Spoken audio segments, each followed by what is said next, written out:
මම හැමදාම කතා කරනවා මේ රටේ ඝාතනයට ලක් වුණ අතුරුදහන් වුණ ඒ අහිංසක මිනිස්සු නැත්තම් අපේ වීරයෝ right ඒ කියන්නේ අර බටලන්ඩ කාලේ ගේ 88 89 කාලේ ජීවිත ගණනාවක් ඝාතනය කළා ඊට පස්සේ මේ මාධ්‍යවේදීව අතුරුදහන් කරා ඝාතනය කරා ඔය වගේ දේවල් ගැන මම හැම වෙලේම කතා කරනවා මතක් කරනවා හැබැයි මම හිතුවා ඒ දේවල් ගැන පොඩ්ඩක් චරිත වශයෙන් අරගෙන ඒ අය ගැන විස්තර කරන්න ඕන කියලා.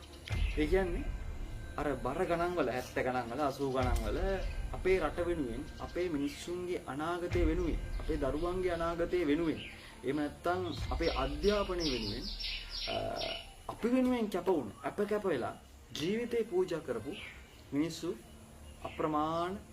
ප්‍රමාණයක් අපේ රට තුල ඉඳලා තියෙනවා. ඒ කියන්නේ අපේ මේ මහ පොළොවට පස් වෙලා තියෙනවා. සමහරවිට ඒ මිනිස්සුන්ව ඝාතනය කරා කියලාවත් අපිට කියන්න සාක්ෂියක් නැහැ. ඒ කියන්නේ හොරෙන් ඝාතනය කරලා ඒ දේවල් දේශපාලුවන්ට ඕන විදිහට යට ගහලා උන්ගේ ගේම් එක ගහගත්තු විදිහ ගැන තාමත් අපි දන්නේ නැහැ. හරි. ඉතින් ඒ දේවල් ගැන පොඩි විවේචනයක් කරන්න. එක එක චරිත අරගෙන එයා ගැන ජීවිත කතාව කෙටියෙන් මම ඕගොල්ලන්ට මගේ වැඩසටහන ඉදිරිපත් කරන්න මම හිතුවා.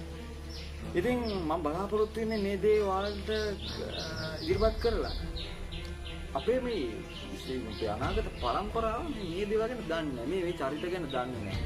අපි වෙනින් කතා කරපු උදවිය හිටිය අපි වෙනින් ජීවිත පූජා කරපු අය හිටිය. ගොඩක් වද වේදනා ඉඳලා අමානුෂික විදිහට තමන්ගේ ජීවිතය අහිමි කරගත්ත වීරයෝ ඉඳලා තියෙනවා. ඉතින් අන්න ඒ අය ගැන මම මතක් කරනවා වගේම ඒ අයට නීතිය ක්‍රියාත්මක වෙලා නැත්තම් අද වෙනකන් ඒ ඝාතන වලට ඒ අතුරුදහන් කිරීම වලට අපි බලාපොරොත්තු වෙන්නේ ඒවට නීතිය ක්‍රියාත්මක වෙයි කියලා. ඒ දැන් මේ පවතින නීතිය. හරි. හැබැයි ඉතින් ඒවා එහෙම වෙයි කියලා අපිට හිතන්නත් බෑ විශ්වාස කරන්න බෑ. දැන් අද කාලේ කියලා එදා කාලේ කියලා වෙනසක් නැහැ. මොකද අදත් කරන්නේ යම් කිසි අයිතිවාසිකමක් වෙනුවෙන් කතා කරොත් ඒ මිනිස්සයව මරලා දාන්න උත්සාහ කරන එක, ගහන එක, නීතිය උන්ගේ අතට අරගෙන නීති මාර්ගයෙන් කොටු කරන්න හදන එක.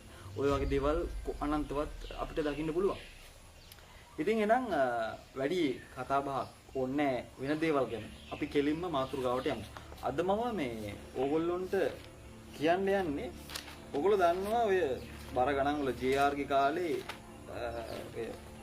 වෛද්‍ය විද්‍යාලවල ඒ කියන්නේ විශ්වවිද්‍යාලවල වැඩ වර්ජන මොනවද මේ එතකොට ශිෂ්‍ය ව්‍යාපාර වගේ දේවල් තිබ්බා සෑහෙන. ඉතින් ඒ ශිෂ්‍ය ව්‍යාපාර ගැන කතා කරනකොට අපිට නොකියමු බැරි චරිතයක් ඉන්නවා. එන අපේ රටේ මිනිස්සුන්ගේ නිදහස් අධ්‍යාපනය වෙනුවෙන් දරුවන්ගේ නිදහස් අධ්‍යාපනය වෙනුවෙන් ජීවිතේ පූජා කරපු පුද්ගලයෝ ඉන්නවා.